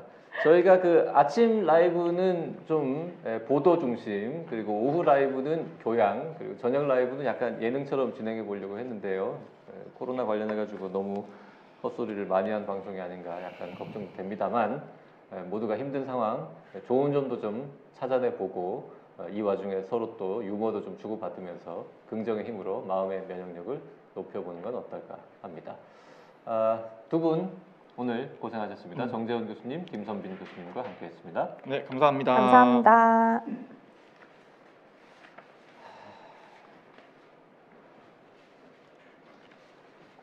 서울시 코비드-19 심리지원단과 나는 의사다가 함께하는 코로나19 특별 생방송 코로나19 오미크론 위기 대응 무엇이든 물어보세요. 오늘은 여기까지 하겠습니다. 내일은 강양구 기자가 진행을 할 거니까요. 더 재미있을 것으로 기대됩니다. 무엇이든 물어보면 무엇이든 답해드릴 테니까요. 구독, 좋아요, 댓글, 알람 많이 해주시기 부탁드리겠습니다. 내일 저녁 7시에 다시 오겠습니다. 편안한 밤 되십시오. 감사합니다.